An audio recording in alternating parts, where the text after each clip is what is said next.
nice. Bravo.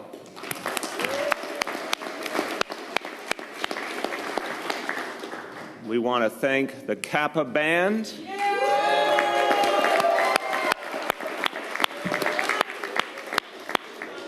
And it is so great to have them here. It's so great to be at the Bronx Museum, this beautiful place, epitomizing everything good about the Bronx, yes? All right. Well, thank you, everyone, for being here today. And I want to thank the band for starting us off, because here is a living example of why we need to focus on arts and culture education in our schools, because of all it brings out in our young people, all the talent, all the energy, all the focus, all the ability to tap into their dreams and their goals. It all comes out for so many kids through arts and culture. And this is a big day for arts and culture education in New York City. I want to say from the beginning, we've embarked on this administration over the last 6 months. We focused on a lot of issues. We tried to focus on a lot of issues quickly. And we've had some real partners in that endeavor. And one of the people who has been, I think, amongst the very strongest voices in this city on the question of arts education is our Comptroller, Scott Stringer.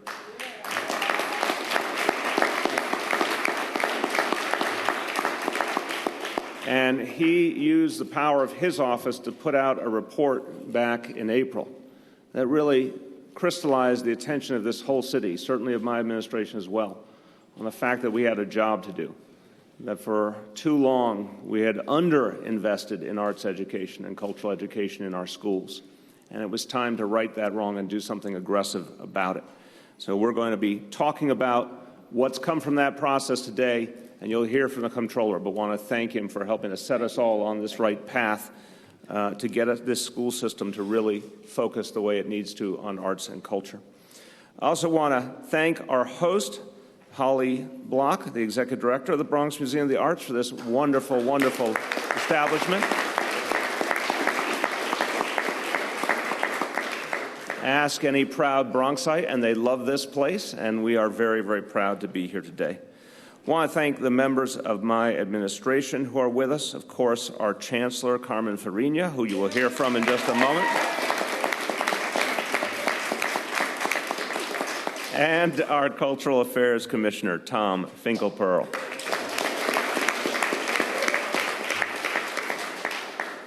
We have a number of community leaders, advocates, and experts who care passionately about this issue, who are with us today and who represent a range of organizations that have really been at the forefront of the effort to make sure our young people are fully exposed to arts and culture in the cultural capital of the earth, New York City. I want to thank Lincoln Center for all they have done for kids all over the city, and particularly the center's president, Jed Bernstein. I want to thank him.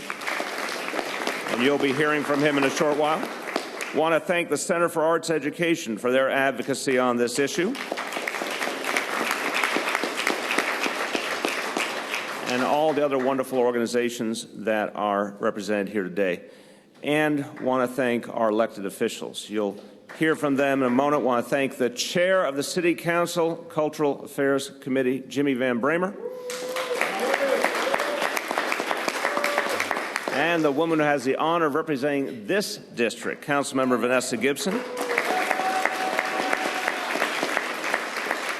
I see the Deputy Borough President has snuck in. Deputy Borough President Aurelia Green, thank you so much for being here. And Councilman Andy Cohen, you look so dressed down, I wasn't sure it was you at first. I was like, that can't be Andy Cohen. He didn't even shave. I'm impressed. Andy Cohen, unplugged. Okay. So, let me see if I can recover from that for a moment. Hold on. Let me tell you about why today is so special. We're going to be talking about an unprecedented step forward for arts and culture education in this city. There's never been a specific new investment like this, and we're so proud of it. We'll be adding $23 million for arts education in this budget, this year that we're now in. We're in the new fiscal year. Wow. Doesn't it feel refreshing? So this year, and this school year starting in September, we're adding $23 million, and that includes a host of initiatives to support further arts and culture education in schools. That will include $5 million that will help middle schools that have a low arts presence to add 120 certified teachers among them. $7.5 million to upgrade and enhance art facilities at schools across the city. $1.4 million to expand partnerships with arts organizations that are really ready to play a crucial role in our schools.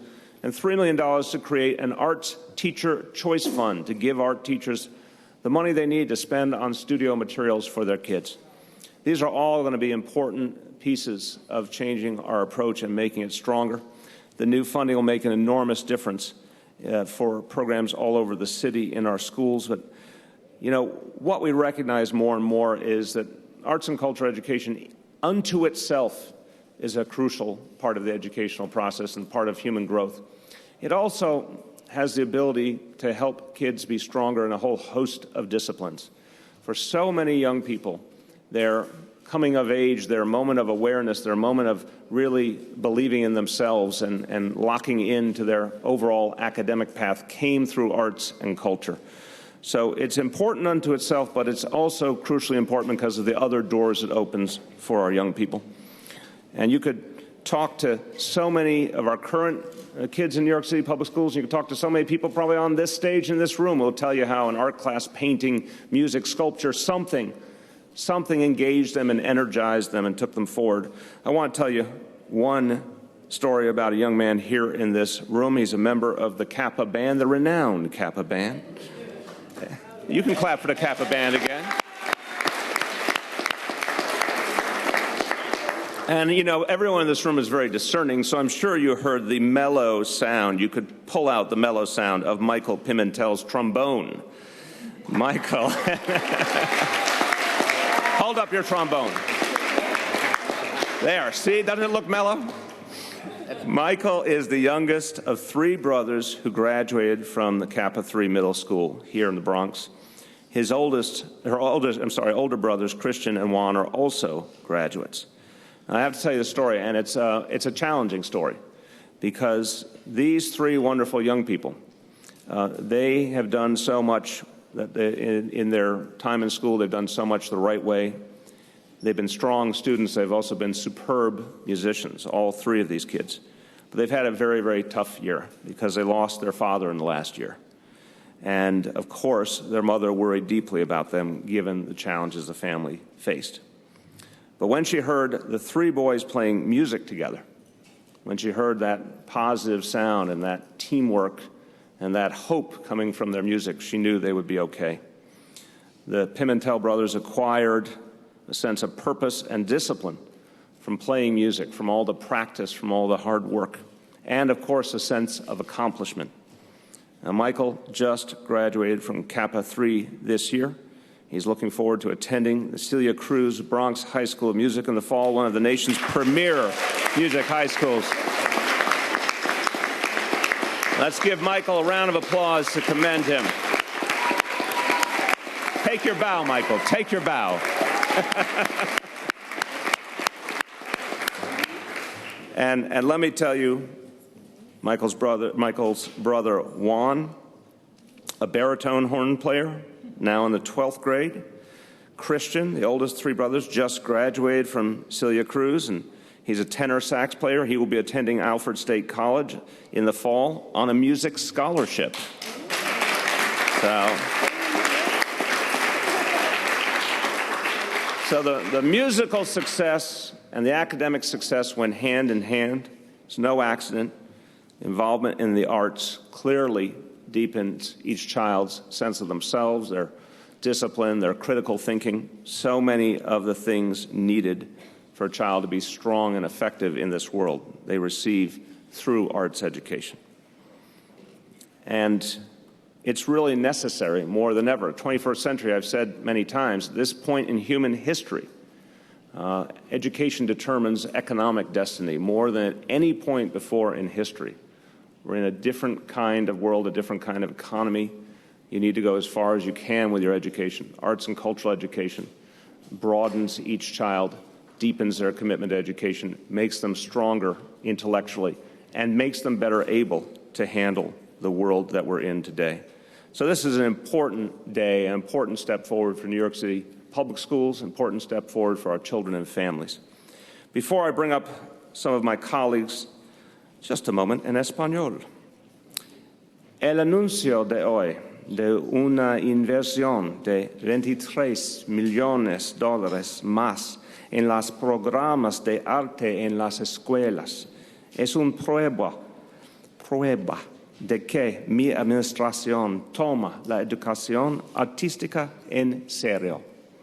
Esta inversión nos permitirá aumentar y mejorar la instrucción artística en las escuelas de nuestra ciudad. With that, as I said, we would not be here today. Muchas gracias. Muchas gracias. You got to try in life. Thank you.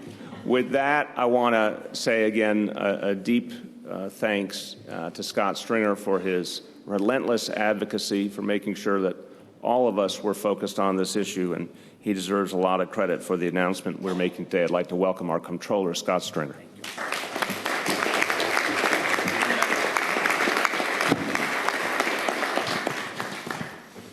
Well, today is a victory for all New York City students. As many of you know, in April, I released a report showing shocking disparities in arts education for city students. We found that 25% of our schools lacked even one full-time certified arts teacher. We also found that many of the deepest inequities were in some of our poorest neighborhoods in the South Bronx and in central Brooklyn, where arts education had all but disappeared over the years. This isn't just about the child who never gets to experience the wonder of picking up a paintbrush or the feel of dance or music. This is about building an economy for the next generation. New York City is the creative and financial capital of the world, and we must keep it that way. The skills students learn in arts classes, some kids will go on to be artists and actors and musicians, but many others will take those skills, creativity, collaboration, innovation, and become titans in their own fields.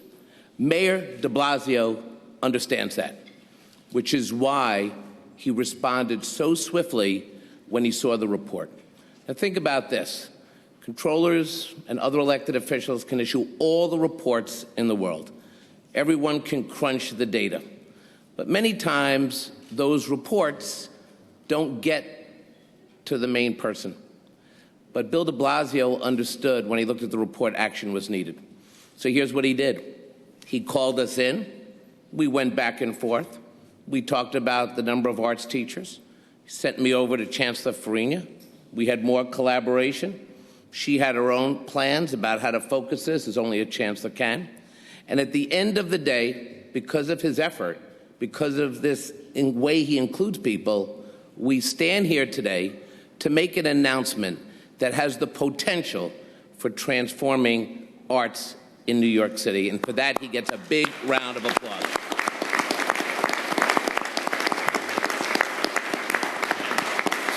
So I am thrilled to join with him to announce a $23 million commitment to bring arts teachers back to our classrooms. He's going to expand critical partnerships with the many great arts and cultural organizations across the city. They're represented today. With this investment, we can start to build a new city for our children, a city where zip code no longer determines whether a student can access arts education in their school, a city where every child has access to the skills they will need to compete in tomorrow's economy. This is an important first step, and I look forward to continue to work with my colleagues, with this mayor, this chancellor, to ensure that every student in New York City has access to a meaningful, vibrant arts education. It starts today in the Bronx, but the potential to transform this city is truly extraordinary. Thank you, Mayor de Blasio, for doing this with us. Thank you very much.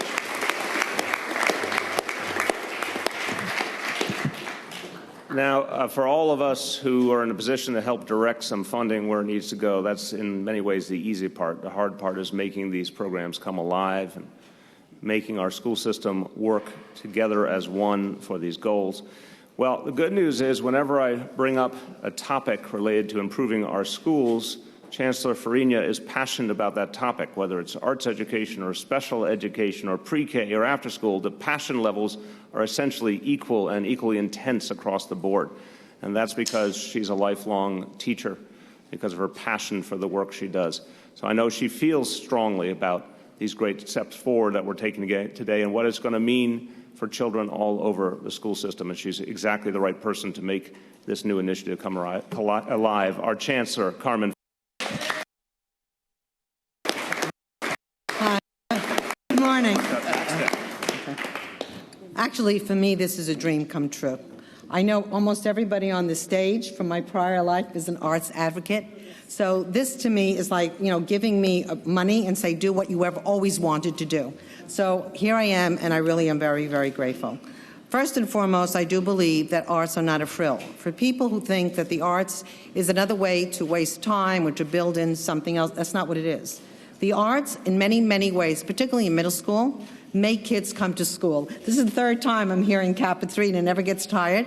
These kids are here today and there is no school, guys. No school. And yet they're here. And that means that this is something they feel passionate about, they love, and this will ensure that they do other things right so that they can continue to do this work. One of the very first meetings I held as chancellor, I think within my first 3 weeks, was actually a meeting of all the cultural institution presidents and all the arts providers in the city of New York.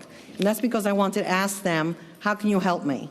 And one of the things we instituted way back then was Teen Thursdays, which now has completed its first cycle. This is putting middle school kids in institutions around the city, and next year we're increasing it by 25 more schools, and that's really exciting. We also started a concert series at Tweed, 2 o'clock every Friday, and this is the last time I came across you.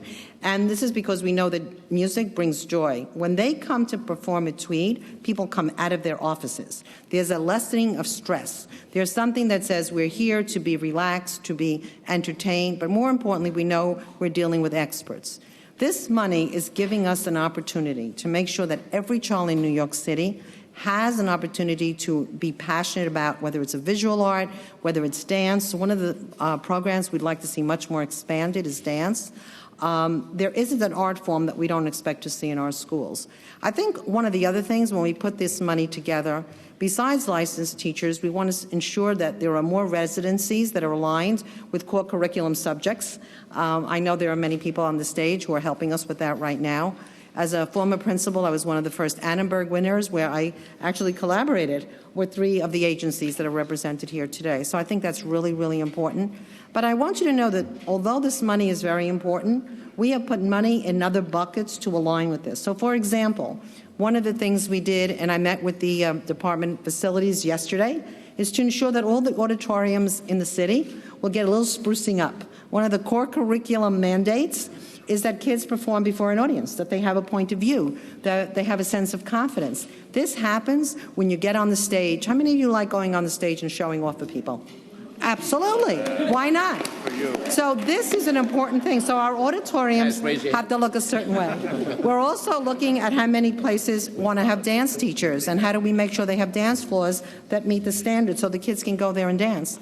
We're also asking schools that are co-located to actually talk to each other and how they might share a teacher. Because when we look at schools that may be in the same building and not getting along, the arts will bring them together. So if you have an orchestra in a building that plays as a campus orchestra, the same way we have PSAL now that plays as a campus squad, we want to see the same thing in the arts. Theater arts, I'd love to see a drama program in every single middle school and high school that enhances that. So this money is going to allow us to have a dream come true, to ensure that kids who are passionate about the arts have another reason for coming to school. I did research years ago when I was deputy chancellor that the attendance in middle schools that had strong arts programs was higher than in schools that did not. And as a superintendent, one of the things that I asked my middle schools who were having low attendance to put the arts options first thing in the morning so that kids would come to school. And we saw a real spike in some of them. So there's a lot of work to be done around this. So this is not about, I mean, it is about $23 million and we love it. But it's about how do you use this money to make more money and to ensure that the kids are successful in multiple ways. En español. En español. Hoy es un día que para mí es un sueño que viene de verdad. porque somos el único país, yo creo, en el mundo que no tiene bastante respeto para las cosas de la cultura. Si viajas por todo el Suramérica, Centroamérica y España y Europa, los museos es una parte muy importante para todos los ciudadanos. Y tenemos que estar ahora aquí en Nueva York con el mismo respeto para las cosas de arte y tener el respeto para la música y el baile y todas las formas de arte que son importantes. A little bit back in English, what I'm saying, we're the only city in the world that doesn't see culture as an integral part of who you are as a citizen, whereas in the rest of the world, particularly in Latin countries, art and music are an integral part of who you are, and you can't be separate from it. So I look forward to a brand new day, and this is very exciting.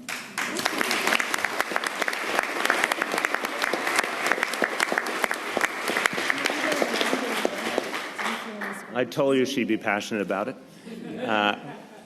The next speaker is passionate as well. Whenever I am within a one-block radius of Jimmy Van Bramer, he finds me. He tells me some combination of increased funding to arts and culture and Tom Finkelpearl is a great commissioner.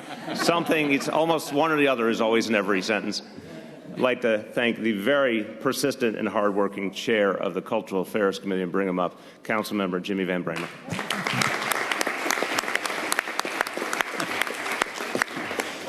Thank you very much, Mr. Mayor, for your unbelievable commitment to the arts, your passion, your joyful celebration of Patti Smith along with myself, among other things. I want to thank Comptroller Scott Stringer for his amazing report and Chancellor Fariña for her amazing passion for the arts in ed. And yes, I believe the greatest Cultural Affairs Commissioner in the City of New York's history, Tom Finkelpearl, who is amazing, amazing. I am so thrilled to be a part of a city council that believed so much in this that we included the $23 million in our budget response. And I want to single out my amazing Bronx colleagues here, Councilmember Vanessa Gibson and Councilmember Andy Cohen, for joining in that call and this amazing support. And I just want to say that art and culture are food for the soul. We can quantify the value of art just so much, but the truth is you cannot put a dollar figure on what the young people in this room experience and what young people all across the city experience when they're exposed to art, when they get to make art, and when they get to see their art displayed. When you see art in schools, or at Lincoln Center, and you see the young people who have created that art see their piece of art on the wall with their name attached to it, it changes them. It really instills them with power and pride. And I just want to say, I felt that at PS 70 in Astoria, Queens, when I was a young kid. And Mrs. Miller was our music teacher. I remember Mrs. Miller to this day. She was an amazing, amazing woman. And I went on stage for the first time in third grade. And we sang "There's No Business Like Show Business." This is a true story. A true story. It's amazing when young people are challenged in that way and how they grow, and nothing grows the potential of young people like art and music and dance and theater. So it is so exciting that we are investing in this way. And then I went on to IS-10, and Chancellor Fariña has already been working with IS-10. I went to IS-10, that's right, I saw that at the Museum of the Moving Image, and I played that instrument that Mr. Pimentel plays at IS-10, but I was not very good at the trombone, I just want to say. So Mr. Miller, not related to Mrs. Miller, moved me to the drums. True story. But we, he thought that would... It's all coming out now. Yeah, he thought that would be better. Here you are today. But... so I just want to say thank you to Mrs. Miller. In all seriousness, she was amazing. I love her to this day for what she did for me and for all of us at PS 70 in the late 70s and early 80s. Thank you, Mayor de Blasio, for this amazing, amazing show of support for the young people in our city's schools. Thank you to all the partners who've been doing this work for so many years. Thank you to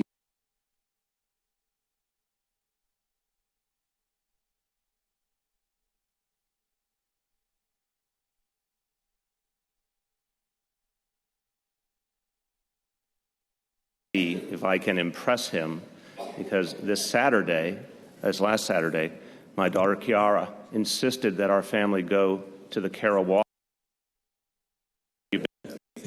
Have you been? Okay, just checking.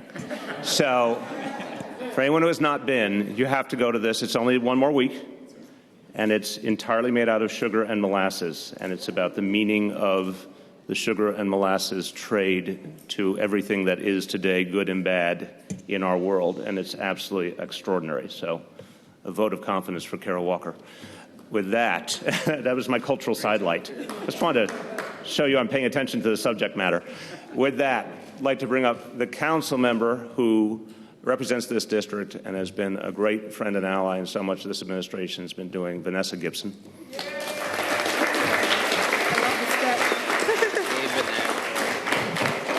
Good afternoon, ladies and gentlemen. Good afternoon, friends. Welcome to the Bronx Museum of the Arts. This is my second home away from home.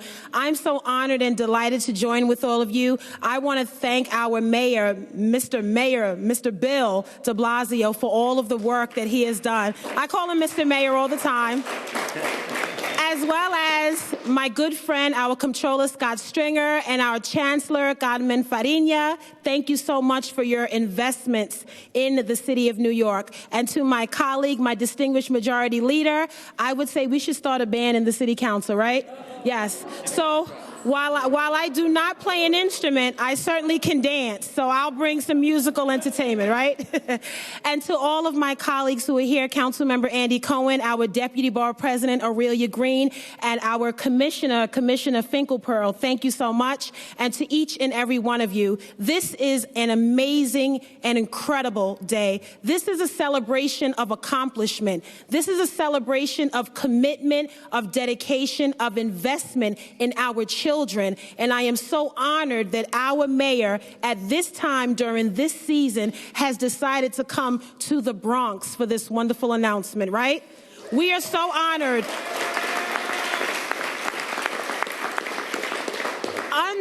Under his leadership and the leadership of our dynamic speaker, Melissa Mark Viverito, they have recognized the inequity in the system and have certainly given so much priority to the Bronx. I am so proud to represent all of the residents and students in School District 9 who are doing an incredible job. Our chancellor has come to District 9 on many, many occasions because we recognize that arts in education is the foundation.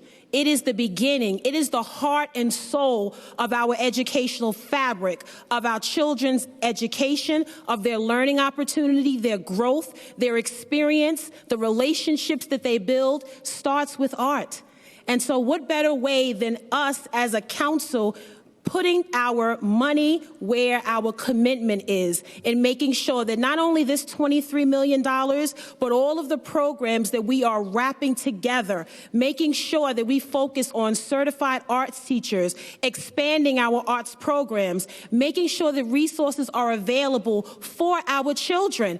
We are working together in a collaborative way, investing in their future, preparing them to be tomorrow's leaders, tomorrow's stars, and tomorrow's eagles. And I am so proud to be here as a member of the council to celebrate this wonderful occasion. Young people, we are so proud of you. We are so proud of your talent, of your potential, and it is our commitment to continue to make sure that we invest in your future. So I want to thank again our mayor for not only his commitment, but making sure that every day that we are given this opportunity as public servants, we serve every New Yorker to the very best of our ability. I'm so honored. This money is going to go a long way in making a significant difference. And again, Mr. Mayor, I thank you. I salute you. Thank you for coming to the Bronx Museum of the Arts. Amen.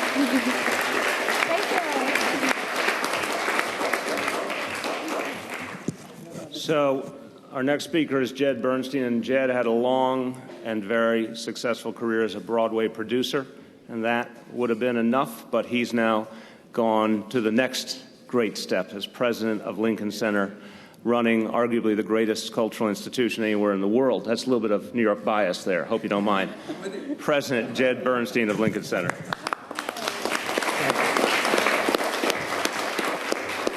Thank you very much. We are honored to be part of this acknowledgement of the importance of arts and education. We add our gratitude to the mayor, to the chancellor, to Comptroller Stringer, council member Von Bremer, and Tom Finkelpearl, greatest arts commissioner ever. I guess that's part of his name now, but we certainly think so, for including us. I'm here on behalf of Catherine Farley, our board chair, the greatest board chair, by the way, of any nonprofit institution in New York ever, the mayor says, and it's really the truth. So thank you, Catherine, for all you do for us. Lincoln Center, as the mayor sort of inferred, is the largest performing arts center in the world's culture capital for more than 50 years.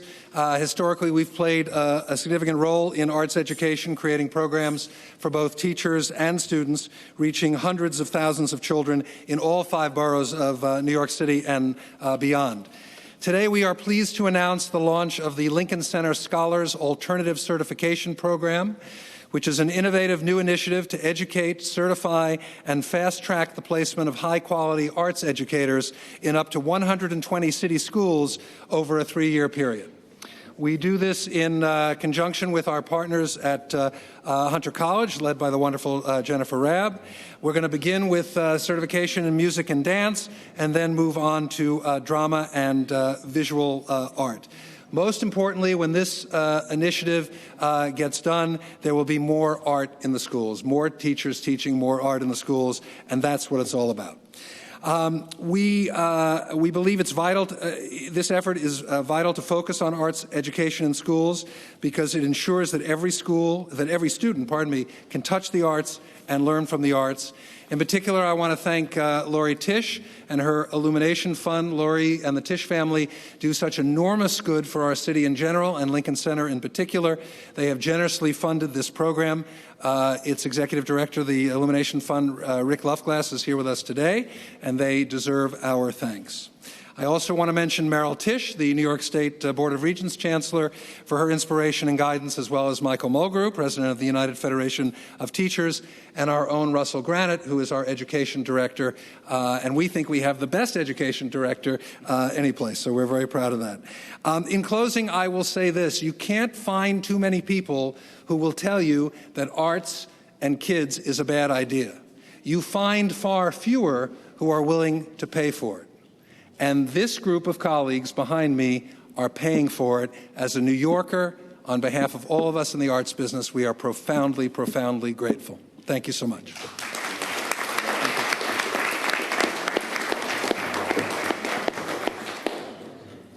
Finally, one more speaker, and this is the speaker who's the truest expert of all, the music teacher at Kappa 3, Arimaris Cano Ili.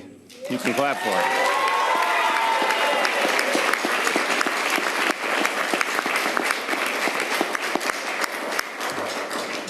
Now, Arimaris started Kappa 3's music program 10 years ago, and she did it as a labor of love. She grew up in the South Bronx, and she couldn't wait to bring music into the lives of the children of her neighborhood. And today, every 6th and 7th grader at the school learns to play an instrument. Every single one learns to play an instrument. And last year, some were lucky enough to play at Carnegie Hall as part of the citywide Salute to Music program. By the way, how do you get to Carnegie Hall? Practice, practice, practice. Thank you. Just wanted to share that. You're on fire. Yes, I couldn't let it go. Arimaris has really done something profoundly important for these kids, and it's going to make a lifelong difference in their lives. Let's thank her, and let's hear from her now. You don't even need a step. I do. You want it or not? No. Okay, you're good. She doesn't need Hi. So you all know who I am. I'm Arimaris Cano Ili, and I started the program 10 years ago. It wasn't very easy, of course, doing it, but I have to say that there were 2 things that really kept me going every time. One were the students. So I want to thank all my students today for inspiring me.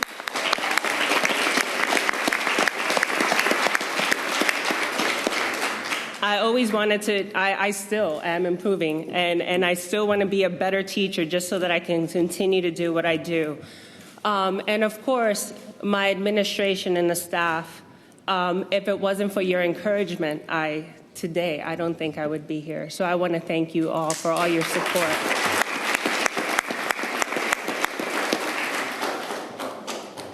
I knew this kid, a 6th grade student. This student was absent over 40 times in the 6th grade. This student was bullied. She didn't want to come to school. She felt outcasted. She was an English language learner. And it wasn't until she found the music classroom that she had a sense of belonging. It wasn't until then that she started to get serious about academics. Within the years went by, 7th and 8th grade, she ended up, picking up her grades, going to school a lot more. And it was because of, she didn't want to be absent because she didn't want to miss band. And I'm here today. And last year, we do high note festivals every year. Last year, we got a 99 out of 100 in this festival.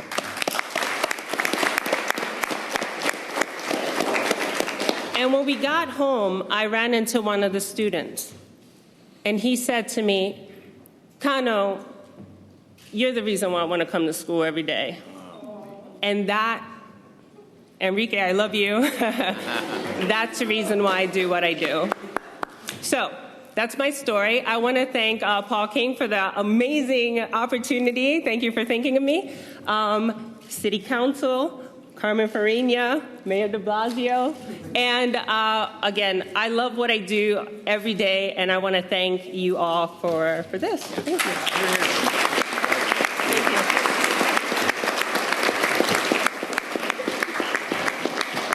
I want to ask the members of the band to join me in clapping louder for Aramatis.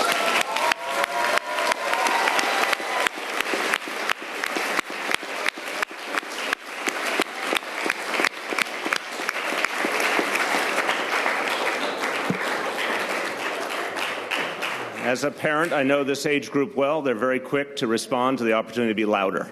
So well done and well deserved, Aramatis. Thank you for all you've done for all these wonderful children.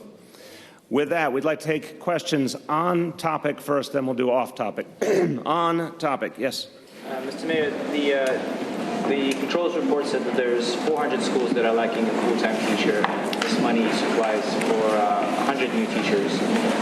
Can you talk about what the plans are to fill the rest of these shortcomings, and where the 100 teachers will be going? How traceable will they be? I'll start and turn to the Chancellor and the Comptroller. The idea here is to take a big step forward toward providing universal arts and culture education. This was the step we could take this year. We intend to do more going forward. So first we want to get this implemented, and we want to see what's working best, and then we'll continue to build from there. Some of the schools that are out of compliance are small schools that are co-located. So our hope was to have them write grants on how they might share a teacher. I'm thinking of one school in particular where they want a dance teacher among 3 schools. And this will also allow kids to be collaborative themselves and be able to do performances. So, for example, you don't need, if you have 3 schools, all of which have 300 kids, having an all-campus orchestra will actually fill more of the need. Over the next 2 years, we certainly will build this up, but it really puts in a very good foundation, but it's only the beginning. We're also looking for schools to apply for grants, elementary and middle schools together, because I know you said you started in 6th grade, but how much better if we could have started in 4th grade. So we're looking for middle schools and elementary schools that are feeder schools to apply together for one art form that they would like to have as a continuum. So there's lots of ways to spread this in ways that will actually bring it to a lot more kids.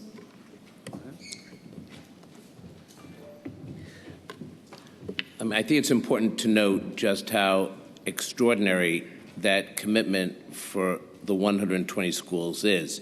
When we issued the report, to be honest, I thought the incremental steps would be much slower. Think about it. It's a new government. There's a lot of priorities. And the fact that the mayor stepped up and said, we're going to do 120, we're going to try to create programs around that 120, and then took an additional step and said to Jed Bernstein and everybody else, let's start training teachers. Let's enhance a program with Hunter and the UFT. The multiple impact of the report and the mayor has gotten us to a point where we see a clear roadmap for every child in the city, regardless of zip code, regardless of economic status, to have what will be a robust arts education in the city. And this is not something that we're going to continue to debate 8 years from now, 20 years from now. It's going to happen right now, and it's starting as we speak. It's in a similar vein. The report said there was cited a lack of art teachers in elementary schools, but this money doesn't provide any teachers for elementary schools. Can you talk about the decision making on that? Actually, it does, in the sense that if an elementary school wants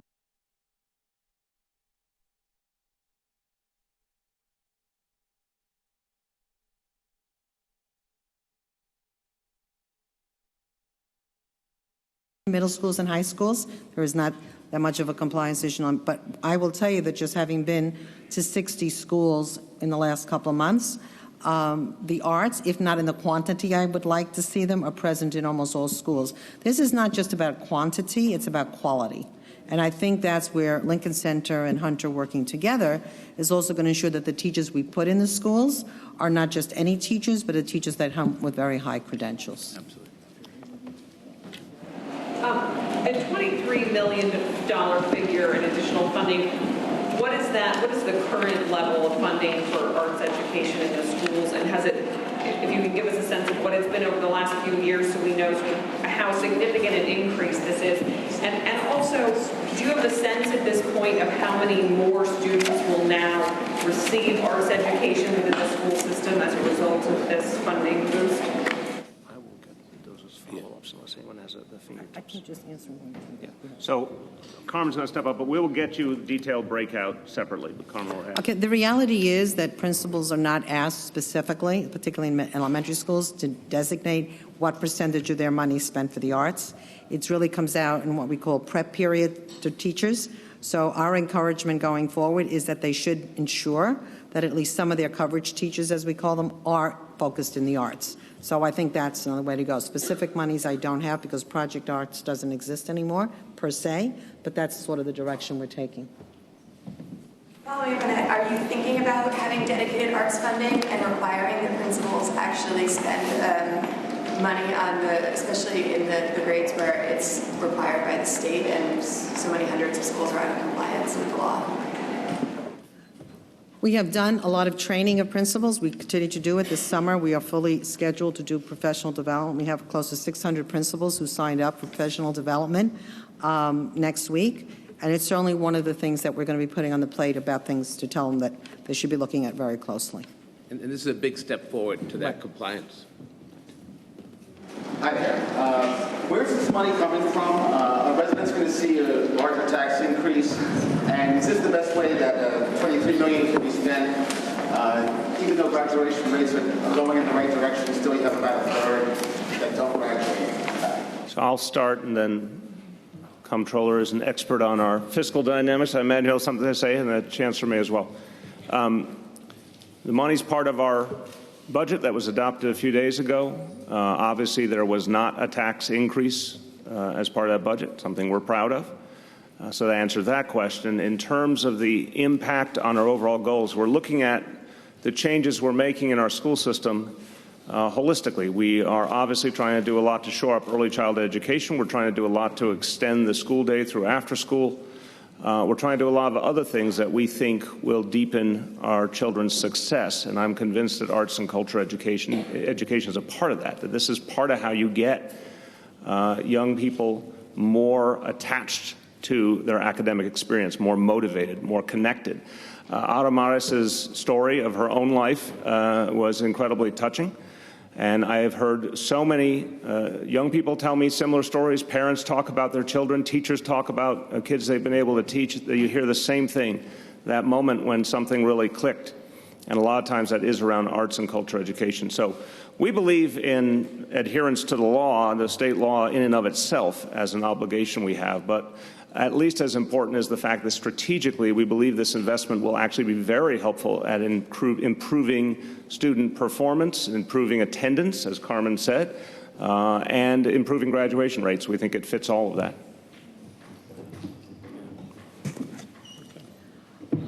Some of this money is being particularly earmarked for arts programs for ELs and for special needs kids. English language learners. And one of the things, yes, I know, jargon.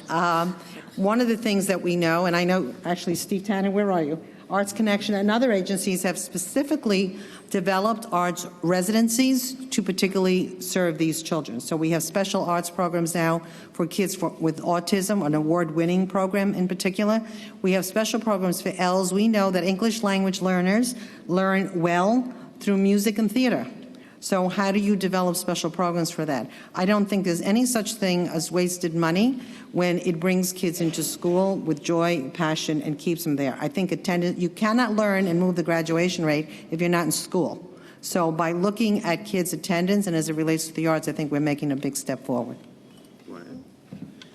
The only thing I would say is, you know, and Eric Pryor from Arts Education is here. You really should spend time talking to them. Once this became an issue, a mayoral issue with a dollar amount, the multiplier impact of this, we have essentially started an arts education revolution because it has brought all the stakeholders to this point today.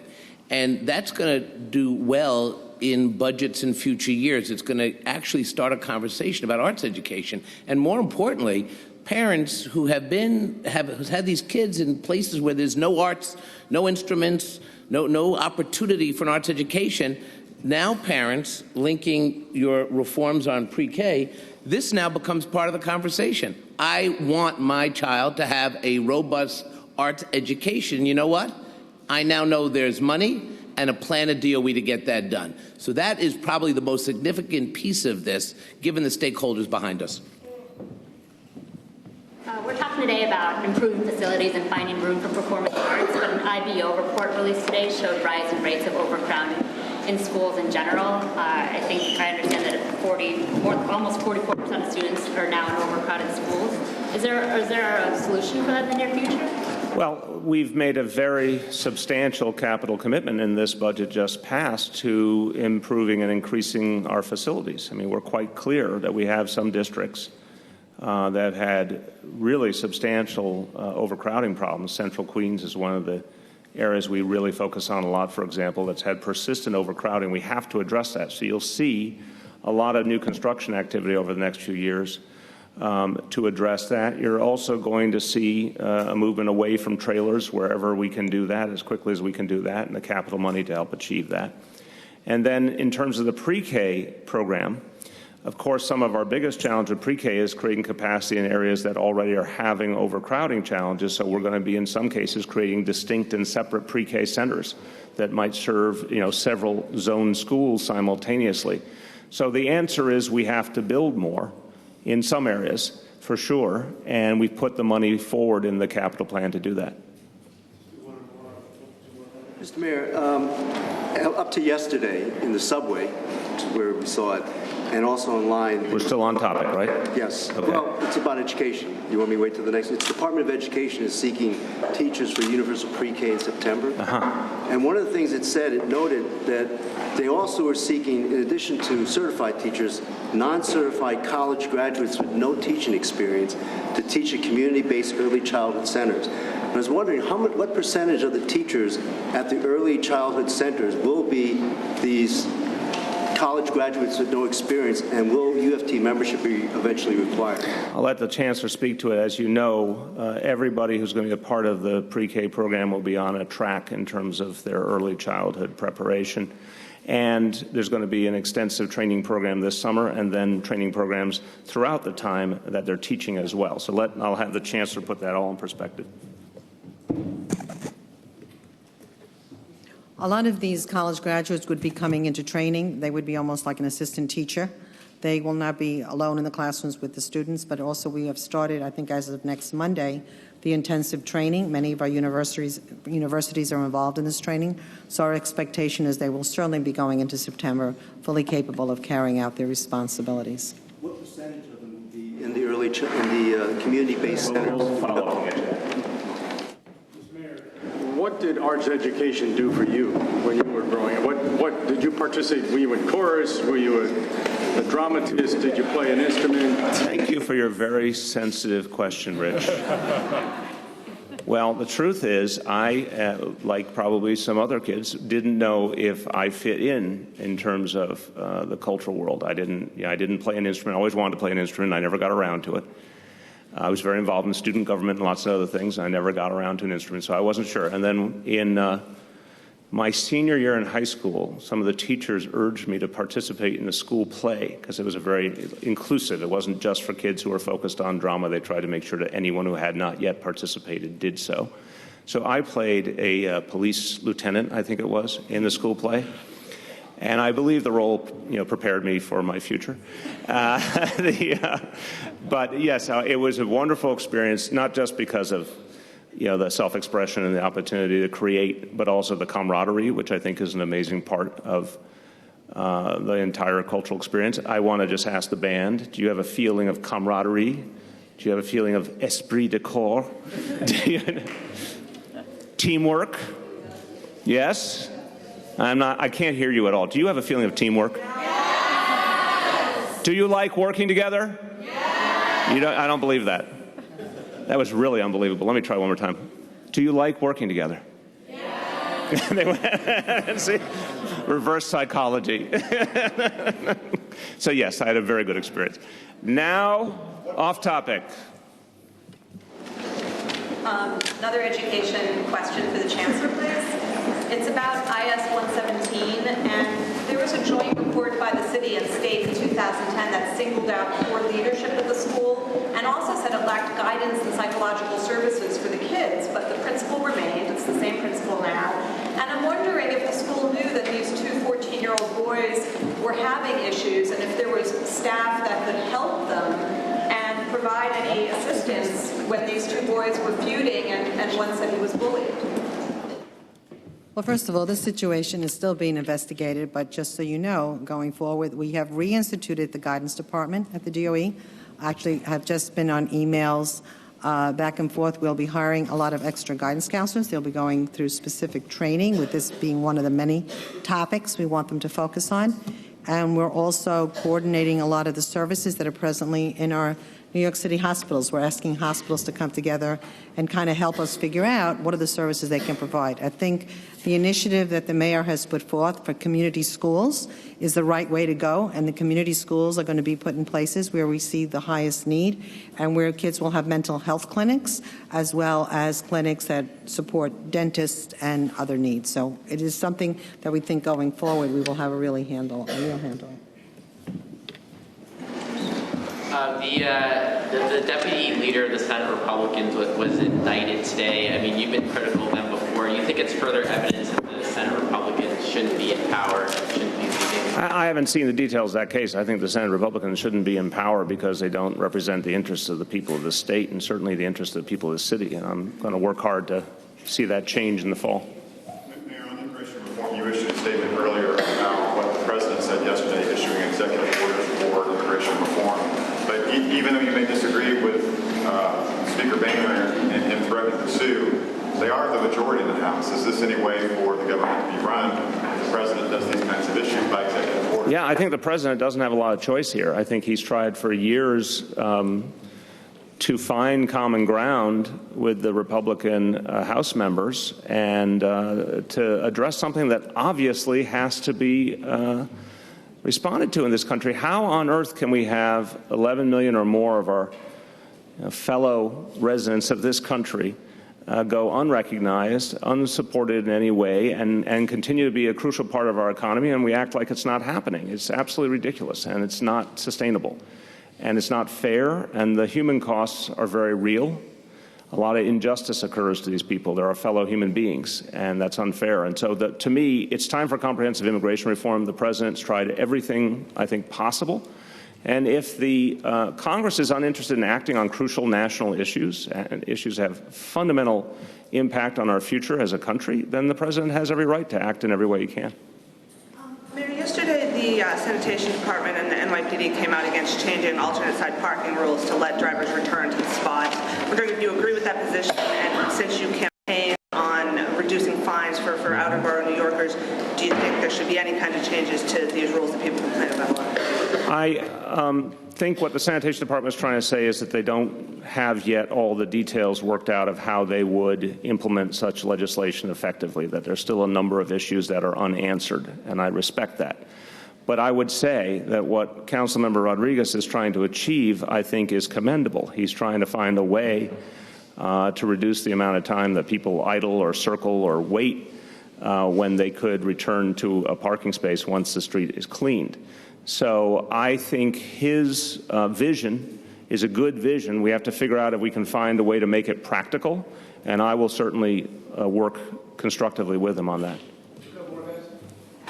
This is for Chancellor Fariña. There's a Supreme Court case decision a few weeks back that had to do with the Child Status Protection Law, and so there's the U.S. Supreme Court? Yeah, I don't know this one. This is for Chancellor. Oh, I'm sorry, Chancellor. Do you know this one? A group of public school teachers who were recruited in the 2000s to work for the DOE, and now their children have aged out of the immigration. Oh, this is the Caribbean teachers? Yeah. Yeah, I know something about that. Yeah, I mean, I don't know the details of the decision. I do know that an injustice was done to these teachers and their families. It happened before we got here, but we still want to work with them and the federal government to try to keep the original commitment that was made by the City of New York to try and help them and their families to have full status here in this country. So we'll continue to work on that.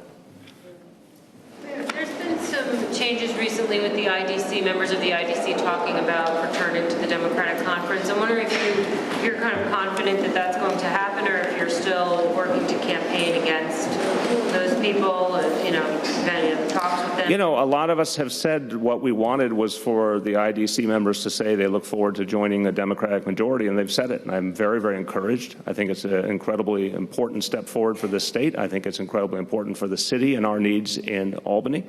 So I'm very encouraged by the events of last week. I think the big question up ahead, of course, is the November elections, and I will certainly do all I can to elect Democrats all over the state.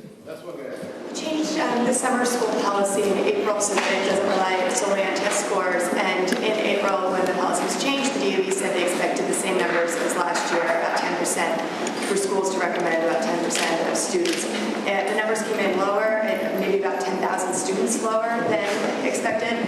First of all, are you disappointed that schools recommended fewer students and won't be in summer school? And what do you plan to do with that extra money that you'll save?